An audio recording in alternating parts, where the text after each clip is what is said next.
Sa unang araw ng class reunion namin, sakto pang nag-brown out, sa gitna ng dilim. Hindi ko napigil ang halikan ang babaeng katabi ko. Narinig ko ang mabilis at medyo basa niyang paghinga sa tabi ng tenga ko. Nakakaakit. Pagkatapos ng halik, nataranta ako at biglang tumakbo palayo. Pero kinagabihan, nagwala si Isabel, ang kilalang Queen Bee ng school. Sa group chat namin, Isabel, sinong hudas ang NAGLAKAS loob na halikan ako hanggang MAMAGA ang labi ko. P** Tangina. Shit, siya pala yung nahalikan ko. Ako si Marco, nang malaman kong mag-a-abroad na si Clara. Parang gumuho ang mundo ko. Siya kasi ang matagal ko ng lihim na gusto. Sa reunion na yun, suot ni Clara ang isang puting bestida. Ang mga mata niya'y kalmado at dalisay. Bawat kilos at ngiti niya, tamang-tama sa tipo ko. May mga kaibigan kaming lumapit sa kanya. Nag-aalok ng inumin, bumabati ng good luck, at nagtanong kung sino ang pinaka-memorable para sa kanya sa school. Dahan-dahan siyang tumingin sa direksyon ko. Ngumiti ng bahagya, at sinabing, nagpapasalamat ako kay Marco sa pag-tutor niya sa akin sa major subjects natin sa loob ng 3 taon. Kung alam ko lang na aalis siya, sana hindi ko ginawang madali ang pagpasa niya. Nagngit-ngit ako, napakuyom ang kamao, pero pinilit kong ngumiti ng malumanay bilang sagot. Masaya naman akong tumulong lagi sa iba. Sa tabi ko, narinig ko ang mahinang pagtawa. Si Isabel, casual niyang ipinatong ang braso niya sa sandalan ng upuan. Ang mga mata niyang kasing talam ng kutsilyo ay nakatuon sa akin. Pero abala ako sa sarili kong kalungkutan kaya hindi ko siya pinansin. Biglang may tumunog, click, nawalan ng kuryente. Agad na nagdilim ang paligid. Nagsigawan ng ilang mga kaklase. At ang mga lalaking may girlfriend ay mabilis na yamakap sa mga ito. Kahit hindi ko makita ang mukha niya, alam kong nasa malapit lang si Clara. Nang maramdaman kong lumapit siya, hindi ko napigil ang yakapin ang bewang niya at tumingkayad para halikan siya sa labi. Natigilan siya, ang puso ko na may kumakabog na parang tambol. Hindi mapigilan, ramdam ng nagiinit kong palad ang init ng balat niya. Magulo ang halik ko, blanko ang isip ko, napansin kong kahit payat siya. Mas kaakit-akit pala ang hubog ng katawan niya kaysa inaakala ko. Ewan ko ba, biglang sumagi sa isip ko ang mukha ni Isabel. Paano mo naman ikukumpara ang siga na yun kay Clara? Kinakabahan kong hinigpitan ang hawak ko at buong tapang na sinabi ng nahihiya. Kung papayag ka, pananagutan kita. Pagkasabi ko yun, namula ang mukha ko at tumakbo akong parang takot na kuneho. Pagdating ko sa dorm, nakita ko ang mensahe ni Isabel sa group chat, may humalik sa akin. May naglakas loob pa talagang gumawa nun. Sino naman ang magkakagusto kay Isabel? Akmang mag-aayos na ako para maligo. Ayoko nang masangkot pa, nang biglang umugang ang group chat. Maganda si Isabel pero kilalang masungit at malamig. Kaya bihira ang lalaking lumalapit o nagbibiro sa kanya. Pero marami siyang kaibigang babae. Kaibigan A, OMG. Sino yun? Isa. Kaibigan A, sino kaya yun? Grabe, pinagnasahan ang beauty mo. Bes, bastos. Kaibigan B, baka siya rin may pakana ng brownout. Kaibigan C, hindi naman marami ang lalaking nandoon kanina. At halos lahat may GFs na. Kaibigan A, siguradong plinano to. Ano pa sinabi niya sa'yo? Isabel, sabi niya. Kung papayag ako, pananagutan niya ako. Isabel, sa tono niya. Parang gusto akong pakasalan. Nang mabasa ko to, nabulunan ako sa kinakain kong chips. Napababa ako ng paa, parang tinamaan ng kidlat. Teka, yung sinabi ko ba kay Clara, ay narinig ni Isabel. Lumapit ang roommate ko, tawa ng tawa. Ang aga mo kasing umalis. Hindi mo nakita. Pagka-brown out, takot na takot si Clara. Nagtago sa likod ni class president. Ang tangkad pa naman. Takot pala sa dilim. Tapos si Isabel, namaga ang labi. Ewan kung sinong matapang ang gumawa nun. Ha ha ha. Para akong tinusok ng karayom sa puso. Tulala ako. Kung nagtago si Clara sa likod ng class president, sino ang nahalikan ko? Kinakabahan kong sinubaybayan ang GC. Mukhang mapapahamak ako sa ginawa kong padalos-dalos. Isa-isa nang nagsalita ang mga kaklase naming lalaki. Nagmamadaling patunayang inosente sila. Sa takbo ng usapan, malapit nang mabuking na ako ang salarin.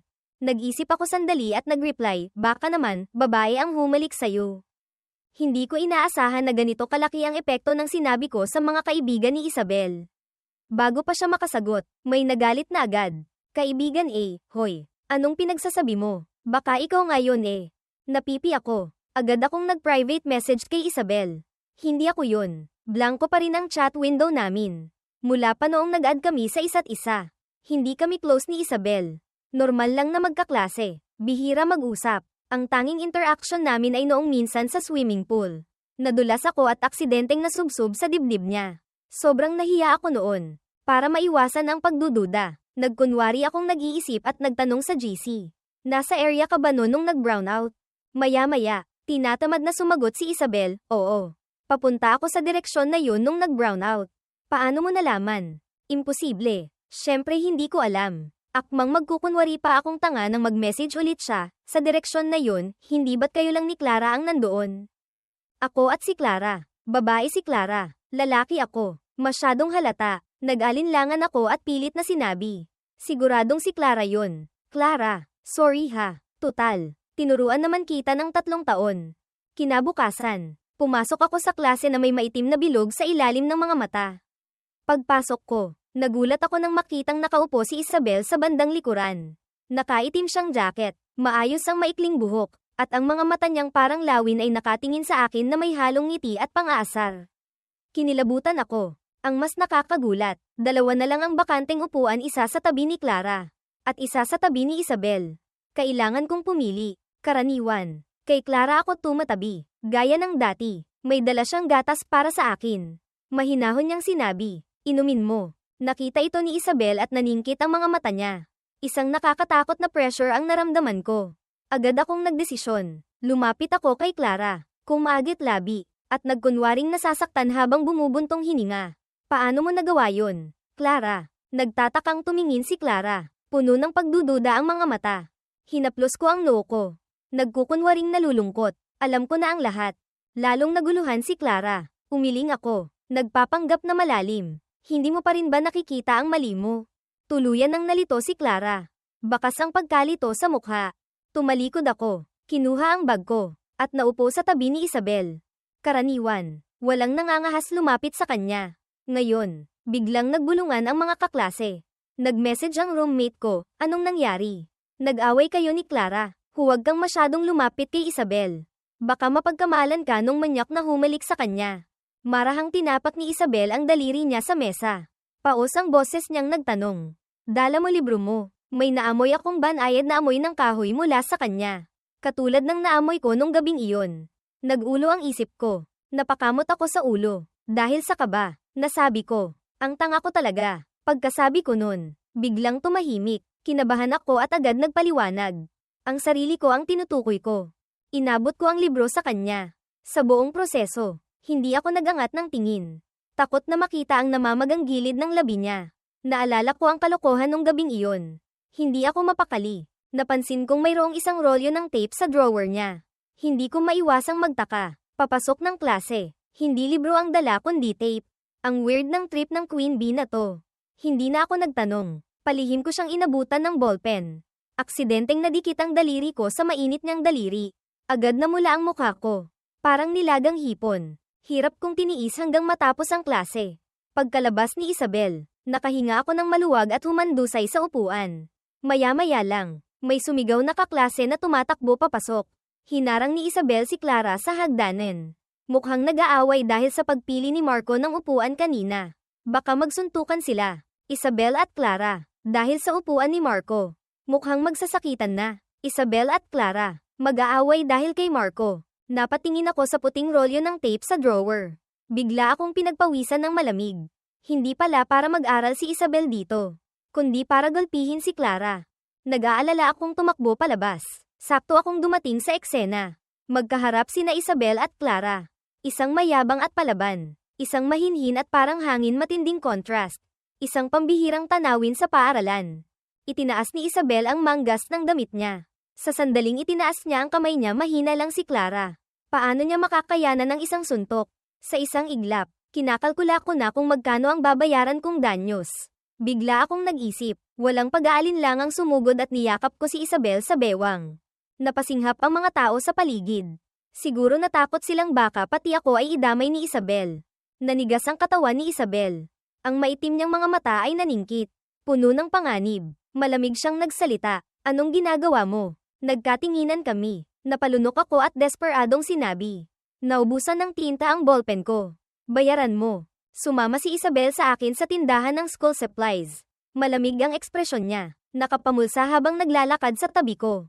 Ang mahahaba niyang binti ay sadyang pinabagal ang lakad. Ang mga babaeng tulad niya, karaniwang inaalagaan at pinapahalagahan, ay sobrang importante sa kanila ang reputasyon at dignidad. Nag-isip ako sandali at nagpasyang eye comfort siya. Huwag mo nang ikalat pa yung nangyari. Hindi maganda para sa ating dalawa, para sa inyong dalawa. Dahan-dahan niyang hinaplos ang manggas ng damit niya. Bumaba ang boses.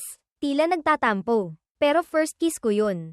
Mabilis akong nagpaliwanag. Hindi naman sinasadya ni Clara yun. Siguro nadala lang siya ng emosyon niya. Pero parang batang matigas ang ulo. Inulit niya. Pero first kiss ko yun. Patuloy akong nanghikayat. Hindi mareresolba ng away ang problema. Lalala lang ang sitwasyon. Pagdating sa kanya, yun pa rin ang sinabi niya. Pero, first kiss ko rin yun. Sa tindig niyang ito, mukhang kailangan niya talagang masaktan si Clara ngayon. Pinunasan ko ang pawis sa noo ko. Nagkagat labi, at biglang hinawakan ang kamay niya. Hintayin mo man lang matapos ang graduation. Para hindi ka madisiplin ng school. Clara, sana umalis ka na agad ng bansa para makaiwas sa gulo. Mukhang nag-isip si Isabel. Biglang nagbago ang tono niya. Naging malamig. Mukhang mas concerned ka pa kaysa sa akin. Kumabog ang dibdib ko. Mabilis akong tumayo ng tuwid. Nag-cross ng braso. At seryosong sinabi ko na dati pa. Mahilig akong makialam sa problema ng iba. Matulungin ako. Sa wakas, naihatid ko na ang mahal na prinsesa. Nagmamadali naman akong kontaken si Clara. Nag-aaral siya ng English listening sa isang extra classroom. Inilapag ko ang isang tumpok ng reviewer sa mesa niya. Mag-sorry ka kay Isabel. Tinanggal ni Clara ang earphones niya. Kumunat ang noo. Nagtataka. Anong problema mo ngayon? Sumeryoso ako at nag-imbento ng kwento. Sa totoo lang, si Isabel ang unang lumapit sa akin para magpa-tutor. Pero dahil sa'yo, hindi pa ako pumayag. Dahil doon, nawalan siya ng gana mag-aral. At ngayon, tuluyan na siyang napariwara. Kung magpapatuloy to, baka maging siga siya pagka-graduate. Madaling maniwala si Clara, lalo na't madaling maloko. Mabilis niyang nakalimutan ang pagka-corner sa kanya ni Isabel kanina. Tumango siya at sinabing, sige, kakausapin ko siya. Akala ko tapos na ang issue. Biyernes ng hapon, pagkatapos kong mag-basketball practice, mag-isa akong naglalakad sa gym nang makasalubong ko si Isabel at ilang kaibigan niyang babae na masayang naglalakad. Malakas ang boses ng mga kaibigan niya. Kahit 20 metro ang layo, rinig pa rin. Sis isa, tumawag yung restaurant. Sabi nila nahanap na daw yung night vision CCTV. Nako, delikado to. Kailangan kong manatiling kalmado. Ito ang prinsipyo ko. Sa loob ng 10 segundo, mabilis kong inayos ang backpack ko at tumakbo ng pinakamabilis papunta sa venue ng reunion namin noon. Nagmamadali kong hinanap ang receptionist. Kuya, yung CCTV sa room 202, nung gabi ng January 31st, please lang po. Huwag niyong ipapakita kahit kanino. Pwede po ba? Nag-aalangan ang receptionist. Sinabing hindi siya ang makakapagdesisyon. Pagkatapos kong makiusap ng paulit-ulit at mangulit, sa wakas ay nagsalita siya. Ano bang nangyari? Sabihin mo nga. Anong sasabihin ko? Aaminin kong nagkamali ako ng hinalikan. Sobrang nakakahiya. Ganito na lang. Pinalungkot ko ang mga mata ko. Nagkunwaring puno ng damdamin. Kuya, siguro naman narinig nyo na yung nangyari nung gabing yun. Sa totoo lang po, ako yun. Matagal ko nang lihim na mahal ang isang babae. Nung gabing yun, dahil sa brownout, uminit ang ulo ko at hinalikan ko siya ng sapilitan. Mahal na mahal ko po talaga siya. Hindi ako makakain, hindi makatulog gabi-gabi. Kahit sa panaginip, siya ang nakikita ko. Pero takot na takot akong umamin sa kanya. Baka malaman niya at kahit magkaibigan. Hindi na pwede. Habang nagsasalita, kinurot ko ang hita ko hanggang mamula ang mga mata ko at tumulo ang luhat sipon. Siguro naantig ang receptionist sa galing kong umarte. Matagal siyang nag-isip, tinapak ang balikat ko, at inalo ako. Huwag ka nang masyadong malungkot. Kaka-check ko lang. Natatakpan pala yung camera na yun. Walang nakunan. Huwag kang mag-alala. Siguradong hindi malalaman ng lihim mong minamahal ang nangyari. Hindi pala nakunan. Pagkarinig ko nun, biglang sumaya ang loob ko. Sa sobrang tuwa, nadulas ako. Ay, mabuti naman po. Gusto ko kasi siyang makuha sa tapat na paraan. Hindi sa ganitong pilitan. Pag kinasal kami, imbitado po kayo sa kasal namin. Masaya kong tinapak ang balikat niya at akmang aalis na. Wala pang kalahating minuto, May narinig akong pamilyar na boses sa likuran ko. Malalim at medyo may halong pang-akit. Ikaw pala yun. Kinabahan ako bigla. Naku po, hindi ba't boses yun ni Isabel? Gaano karami ang narinig niya? Nanigas ako at lumingon. Doon ko lang napansin na nasa likod ni Isabel ang mga kaibigan niyang babae. Ang mga mata nila ay puno ng kahulugan. Nakatitig sa akin. Bago pa ako makapagsalita, isang kaibigan niya ang napatili habang nakatakip sa bibig. May lihim na pagtingin si Marco kay isa. At naglakas loob pa siyang gumawa ng ganon. Nagdilim ang paningin ko. Gusto kong umiyak pero hindi ko magawa. Ate, alam mo ba ang ibig sabihin ng lihim na pagtingin? Nagkaintindihan ang lahat at binigyan kami ni Isabel ng privacy. Naging sobrang awkward ng atmosphere. Nakakasakal. Nakasandal si Isabel sa pader. Kalmadong nakatingin sa akin. Bahagyang nakaangat ang gilid ng labi na may halong pang-aasar. Mukhang napaka-interesado mo sa love life ng iba. Ano, Marco? Hindi po ganyan ang iniisip nyo. Parang pinipiga ang puso ko. Hinayla-hila ko ang laylayan ng damit ko. Namumula sa hiya, hindi alam kung saan magtatago. Gusto kong tumanggi pero hindi ko alam kung paano sisimulan. Hindi ako tinantana ni Isabel. Lumapit pa siya ng isang hakbang. May malinaw na paninisi sa mukha, na para bang ako ang masamang loob na hindi mapapatawad na ng gulo sa kanya. Ano bang ginagawa mo? Alam ko na. Sa mata nila, sira na ang imahe ko. Kung ganito na rin lang, susugal na ako. Aamin na lang ako para mas gamaan ng kaunti. Sige na. Desperado kong pinutol ang sasabihin niya. Hindi siya binigyan ng pagkakataong magsalita. Oo na. Inaamin ko. Isa akong manyak. O, mahilig ako. Halatang hindi inaasahan ni Isabel ang sinabi ko. Natigilan siya. Bahagyang yumuko ang mga mata. At matagal na hindi nakapagsalita. Masyado siyang malapit. Ang kakaibang mapanganib na bango mula sa kanya ay nagpabilis ng tibok ng puso ko. Sobrang kaba. Mamatay kung mamatay. Kailangan kong pagbayaran ang ginawa ko. Huminga ako ng malalim. Biglang nagangat ng ulo. At sumigaw na parang handa ng tanggapin ng parusa. Sige, kung gusto mo akong saktan. Saktan mo na. Bug. Napahawak ako sa noo ko. Napangiwi sa sakit. Napahawak din si Isabel sa baba niya. Humihingal. Ang mas nakakagulat. Aksidente niyang nakagat ang gilid ng labi niya at damyugo ng kaunti. Sa loob ng isang maikling linggo, 2 beses nang nasaktan ang labi niya. Kung ikukwento mo to, walang maniniwala. Nang makalabas kami sa awkward na sitwasyon, ang mga usisero sa pintuan ay lalong nagulat. Nanlaki ang mga mata. Nahalikan na naman si isa. Hindi dapat minamaliit ang mga lalaki ngayon. Hindi dapat minamaliit si Marco. Lihim na palang may gusto. Ilang taon nang nagtitiis. Hindi na napigilan. Hindi naman siya mukhang 5 feet 10 inches. Pero ang tapang pala. Mukhang may napansin si Clara na kakaiba. Isang beses, inaya niya ako sa library. Pagkasagot ko ng tawag, biglang may narinig siyang boses mula sa kabilang linya si Isabel. Aray, pakiihipan mo naman. Halatang natigilan si Clara. Nahihiya siyang nagsabi. Ay istorbo pala ako. Anong istorbo? Nung mga oras na yun, puno ako ng sarili kong problema. Wala akong panahong intindihin kung ano ang iniisip niya. Hawak ko lang ang gamot. Napipilitang tulungan si Isabel sa sugat sa gilid ng labi niya. Dapat nurse ang maglalagay ng gamot. Pero sobrang arte ni Isabel. Kesyo masyadong makapal ang makeup ng nurse. Kesyo hindi siya sanay na may taong masyadong malapit. Napaisip ako, anong kinalaman ng makapal na makeup sa paglalagay ng gamot? Pero matangkad siya at malakas ang dating. Halatang hindi madaling kalabanin. Ang nurse, kahit nahihirapan, hindi makapagsalita o magalit. Sa akin siya tumingin ng masama. Na para bang sinasabing, bakit hindi mo siya kontrolin? Wala rin akong magawa. Paano ko naman siya ko-kontrolin? Naiilang ako sa tingin ng nurse. At ako naman talaga ang may kasalanan. Wala akong choice kundi subukang ayusin ang sitwasyon. Sabi ko na lang, baka pwede na akong tumulong sa paglagay ng gamot. Pagkasabi ko nun, tumahimik ang paligid. Maririnig mo kahit ang pagbagsak ng karayom. Bahagyang ngumiti si Isabel at marahang tumango. Sige, ikaw na. Natigilan ako. Yun pala ang hinihintay niya. Ang nurse, tumingin sa amin na may kakaibang kinang sa mata. At bamulong pa. Ang kukulit talaga ng mga kabataan ngayon. Bigla akong nilapitan ng mga kaibigan ni Isabel. Paglapit pa lang, tanong agad, Kuya Marco, anong magic ang ginamit mo para mapaamo si boss isa namin? Hindi ko alam kung matatawa ako o may iyak. Paulit-ulit kong ipinaliwanag na aksidente lang talaga ang pagkakasugat ng labi ni Isabel. Walang kinalaman sa akin. Naiintindihan namin. Promise. Hindi namin ipagkakalat, sabi nila. Dati pa, pinahulaan ni tita si isa sa isang manghuhula sa templo. Sabi daw no boyfriend since birth, ang kapalaran niya. Pero lately, mas madalas na siyang ngumiti. At kapag nananakit siya sa amin, mas magaan na ang kamay.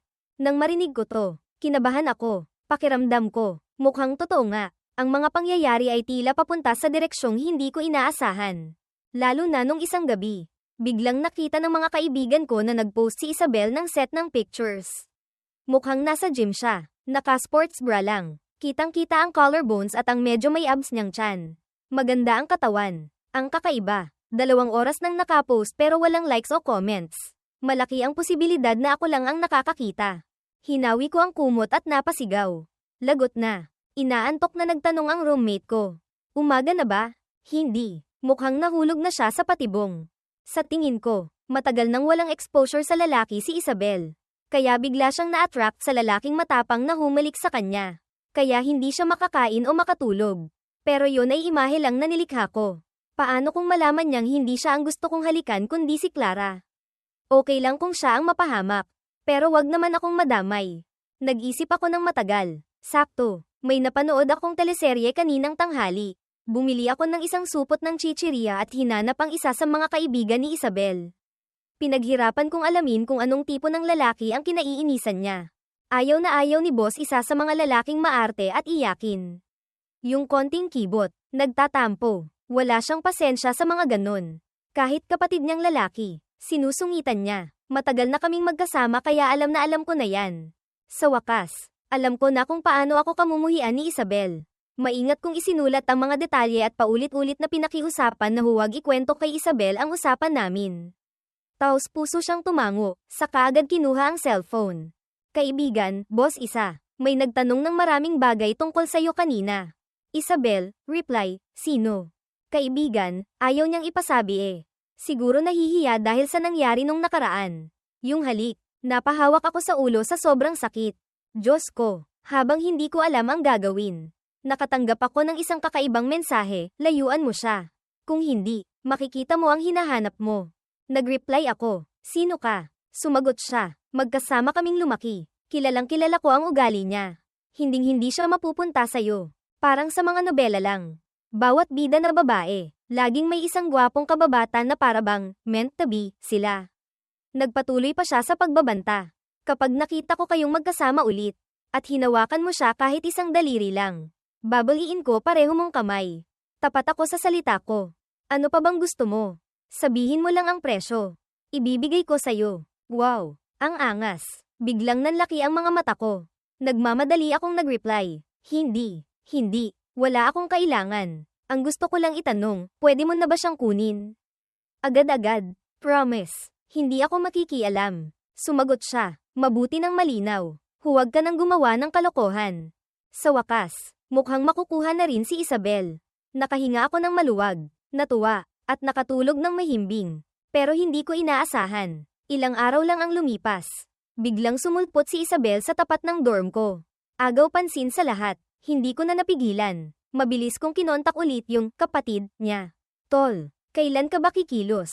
Pakibilisin mo na. Matagal bago siya sumagot, lagi siyang nasa tabi mo ngayon eh. Salamat sa'yo, Tol. Ha, hindi pa ako tapos. Salamat, dati. Akala ko mali ka nang iniisip, pero sa totoo lang. Ikaw ang dahilan kung bakit kami nagkabalikan. Nagkabalikan, nagtaka ako. Oo, kami ni Clara. Clara, tama ba ang narinig ko? Parang nanikip ang dibdib ko. Agad kong pinindot ang block button sa gilid. At sa isip ko, binura ko na rin ang pangalang Clara. Sayang ang 3 taon. Bumaba si Isabel mula sa hagdan. Kinuha ang bote ng mineral water sa tabi ko.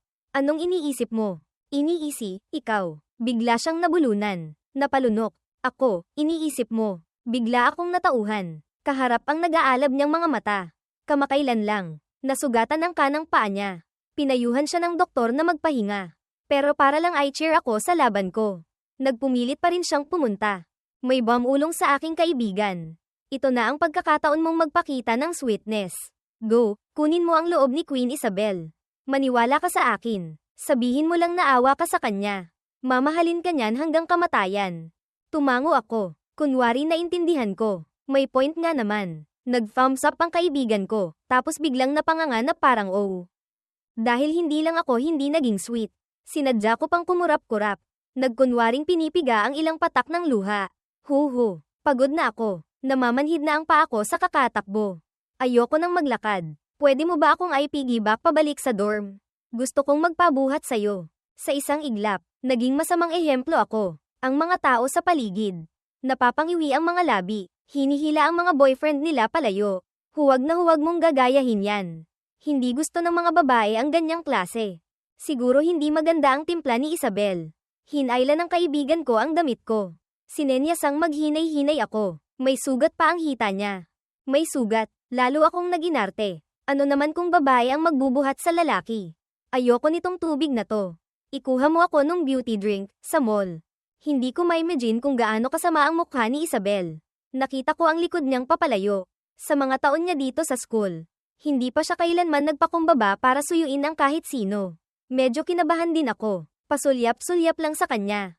Pero laking gulat ko. Maya-maya lang. Bamantong hininga lang siya. HMPH. Inaabuso mo na yata dahil gusto kita.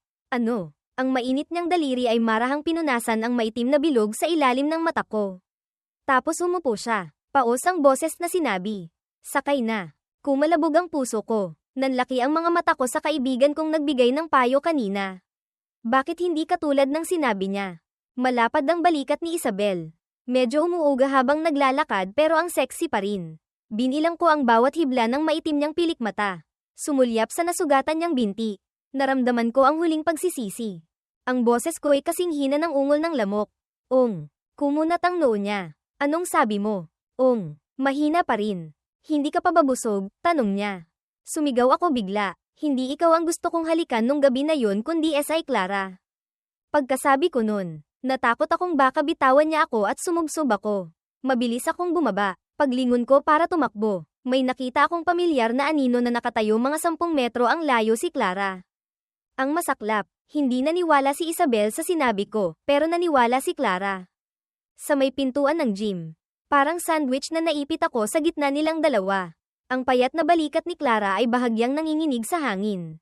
Mukhang mahina, dadalan pa rin kita ng gatas sa susunod. Matagal na kaming hindi nag-uusap simula nang malaman kong may boyfriend na siya.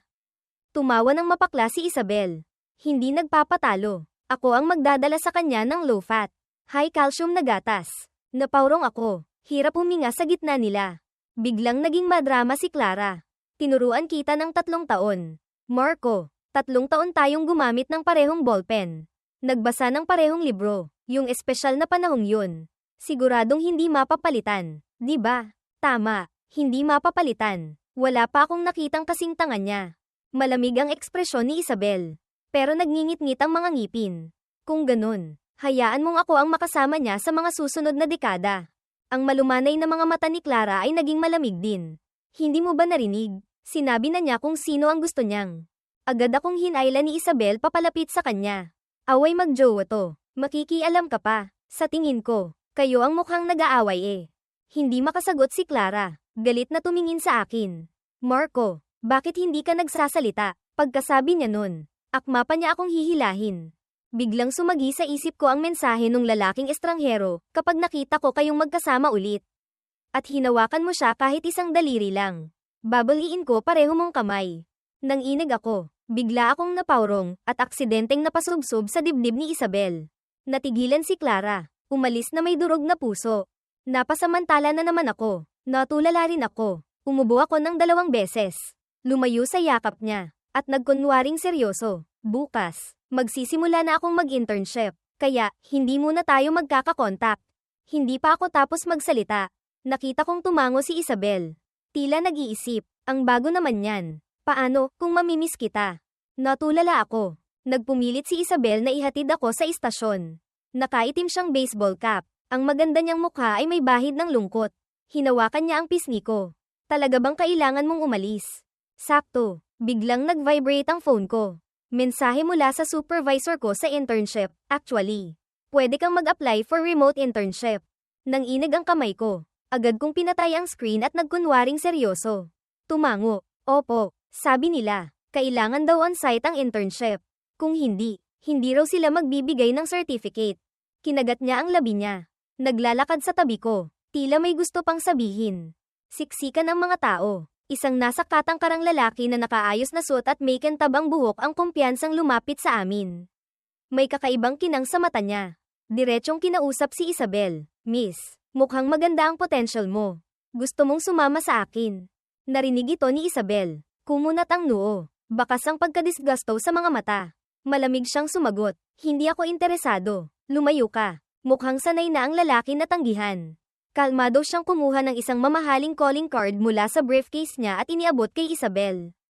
Huwag kang magmadaling tumanggi. Investor ako. Maraming koneksyon. Sumama ka sa akin. Garantisadong giginhawa ka. Mababawasan ng ilang dekada ang paghihirap mo. Pagkasabi nito, sinadya pa niyang ibuka ang dibdib para ipagyabang ang tagumpay niya. Sabay sulyap sa akin ng may pangmamaliit, na para bang sinasabing hindi ako may kukumpara sa kanya. Hindi man lang tiningnan ni Isabel ang calling card. Nakapamulsa siya. Walang ganang nagsalita. Sinabi ko nang hindi ako interesado.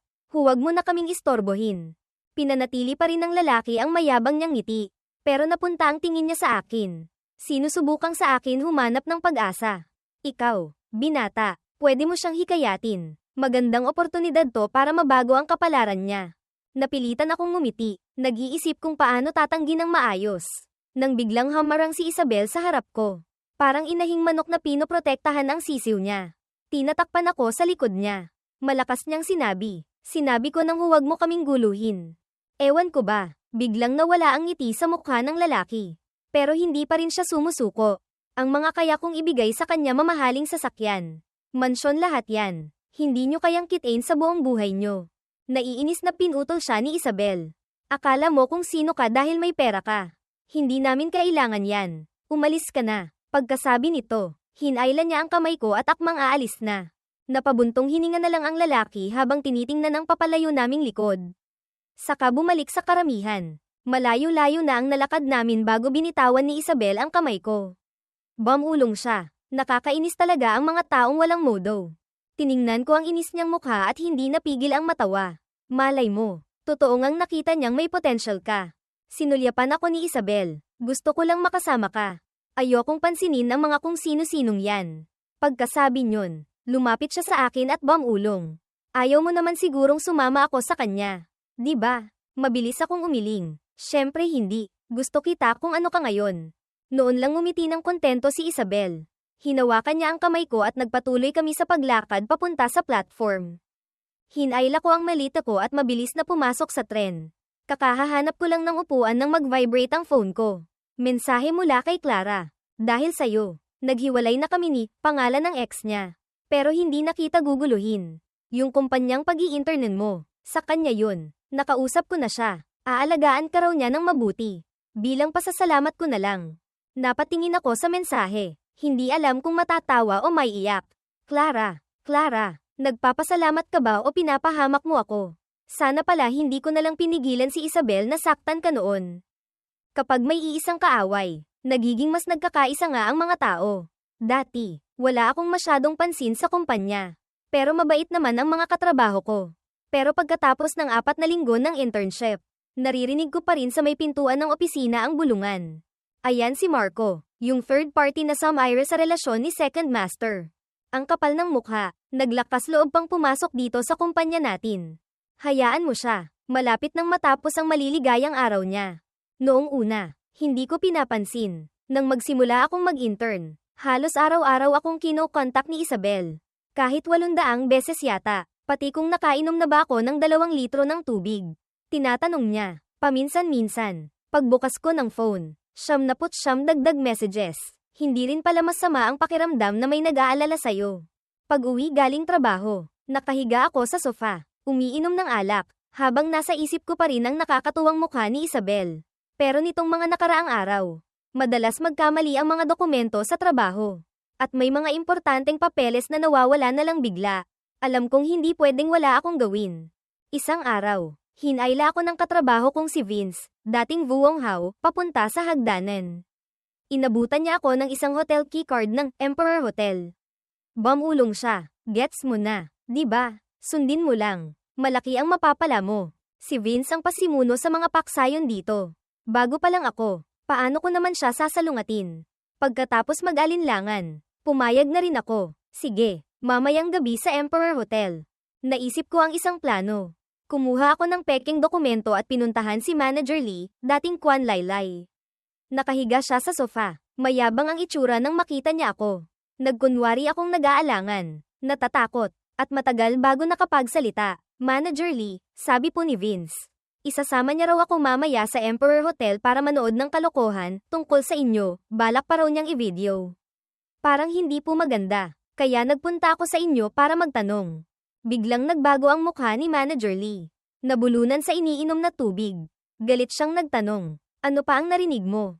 Saan mo narinig? Nagmadali akong magkunwaring inosente. Kay Vince ko lang po narinig. Hindi ko rin po alam ang detalye. Natakot lang akong madamay kaya sinabi ko po sa inyo. Naningkit ang mga mata ni Manager Lee. Paulit-ulit akong tinanong. Sinabi ko lang na nabanggit ni Vince ang tungkol sa pag-video. Wala na akong ibang alam. Nang mag-curse si Manager Lee, sinenyasan ko si Vince at bumulong. Pinag-o-overtime ako ni Manager Lee. May urgent daw na trabaho. Hindi ako makakapunta sa Emperor Hotel mamaya. Nainis si Vince. Kahit kailan pwedeng gawin yan. Hindi pwedeng ma-delay ang lakad natin mamaya. Kapag pinalampas mo to, huwag ka nang umasang ma-promote. Nagkunwari akong nahihirapan. Nangako pa siya na patago kaming pupunta. Hindi raw mahuhuli. Pagkatapos daw, tutulungan niya akong ma-promote. Hindi pa siya tapos magsalita. Biglang lumitaw si Manager Lee na maitim ang mukha. Sinuntok niya si Vince at sumigaw. Anong overtime? Magtrabaho ka ng maayos mamayang gabi. Akmang magpapaliwanag si Vince. Pero hindi siya pinansin ni Manager Lee. Makalipas ang ilang araw, natanggal sa trabaho si Vince. Wala nang ahas na guluhin ako. Nakataas ang paa ko habang kumakain ng butong pakwan. Nag-post ako sa social media, ang masama ay may katapat na kaparusahan. Mabilis na may nag-message sa akin.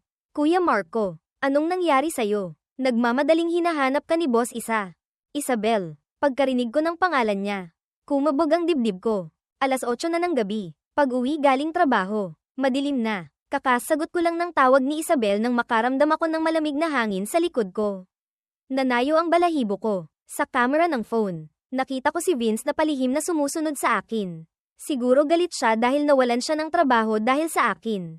Gusto niyang gumanti. Madalas akong mag-ensayo. Hindi ako takot sa kanya. Humarap ako at kinumpronta siya. Bakit mo ako sinusundan? May hawak na lubid si Vince. Mukhang balak akong kidnapin sa daan. Sumigaw siya ng galit. Go ka. Papalampasin ba kita? Payat siya at mukhang laging pagod sa trabaho. Halatang mahina ang katawan. Hindi mukhang nakakatakot. Nag-e-ensayo ako ng boxing kamakailan. Isang sipa lang. Tumilapon siya sa puno. Bumagsak siya at umaray ng malakas. Mabilis na dumating ang mga pulis. Tinuro ko si Vince na namimilipit sa lupa. Siya po ang sospek. Pero hinayla ni Vince ang pantalon ng pulis at sumigaw. Gusto kong tumawag kay mommy. Tulungan niyo ako. Sakto namang dumating si Isabel. Mukha siyang nag-aalala. Magulo ang buhok sa noo. Kinwelyuhan niya si Vince. Litaw ang mga ugat sa leeg. Gusto mo nang mamatay. Bago pa siya makakilos, hinimatay na si Vince sa takot. Ayokong magkagulo pa. Mabilis kong hinayla si Isabel palayo at nagpaliwanag sa pulis. Kamag-anak ko po siya, kamag-anak ko po. Pagkasabi ko nun, bigla niya akong hinayla sa mainit niyang yakap. Hinaplos ni Isabel ang buhok ko. Malakas ang kabog ng dibdib niya. Humihingal siyang nagtanong, okay ka lang ba? Sa mata ng ibang tao. Para kaming magkasintahang sobrang in love. Nakatayo kami sa gilid. Ang sweet. Napailing na lang ang pulis. Siya yata ang may problema ngayon. Nang malanawan ang lahat, paglabas namin ng police station. 1 oras na ang nakalipas. Kasama ko pa rin si Isabel. Ang dating malamig niyang mukha ay naging malambing. Matangkad siya, maganda. At maganda rin ang hubog ng katawan. Mahirap hindi kiligin. Matagal na akong kalmado. Pero hindi ko inaasahang hahanapin niya pa rin ako. Malamig ang hangin. Tumatama sa mukha ko. Napupuwing ako sa buhok ko. Naisip kong hindi ko na siya dapat lokohin pa. Mahina kong sinabi. Sa totoo lang, nung gabing yun, hindi ikaw ang gusto kong halikan. Natatakot akong baka magkaroon siya ng masamang impresyon sa akin. Natigilan siya. Ang mga paru-paro ay paikat-ikot sa ilaw ng poste. Hindi tumitigil. Maya-maya, ngumiti siya at nagsalita. Kung ganun, ang gusto mo nang halikan ngayon, siguro ako na. No. Diyos ko. Iba talaga ang takbo ng isip ng babaeng to. Kinabukasan, nilanat si Isabel. Nang tanungin ko, naligo pala siya ng malamig na tubig buong gabi.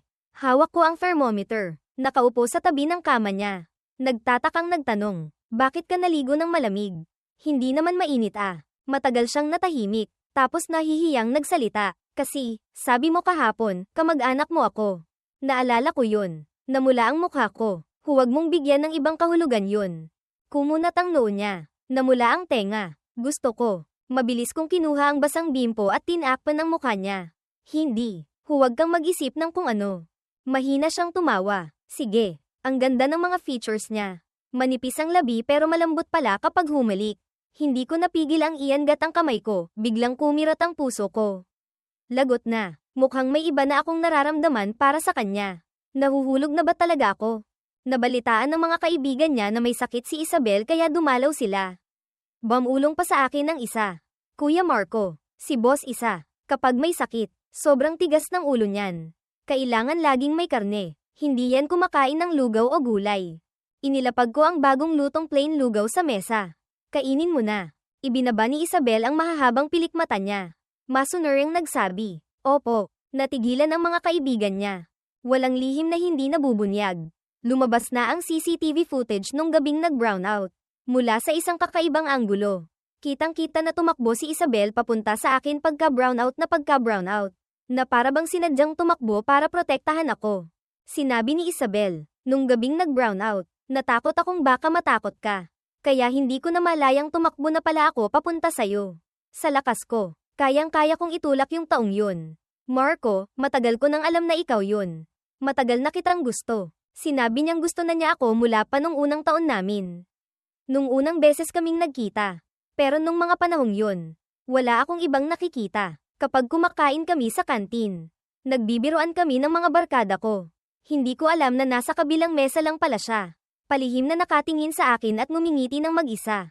Hinawakan ko ng mahigpit ang leleyan ng damit ko habang ang mainit niyang halik ay damapo sa noo ko. Saka dumausdos sa labi ko. Isang kakaibang kilig ang gumapang sa buong katawan ko. Nataranta akong itinulak siya palayo at tumakbo palabas. Tumakbo ako pababa ng hagdan. Ang malamig na hangin ay tumama sa mainit kong balat. Ang liwanag ng buwan ay kasing linaw ng mga mata ni Isabel. Sa katahimikan ng gabi, malinaw na malinaw ang tibok ng puso ko. Bigla kong naunawaan ang nararamdaman ko. Tumalikod ako at tumakbo pabalik. Hindi inaasahan ni Isabel na babalik ako. Ang disappointment sa mga mata niya ay hindi pa niya naitatago. Dahan-dahan ko siyang itinulak sa gilid ng kama. Namumula ang mukha kong sinabi, Isabel, sa totoo lang, gusto rin kita.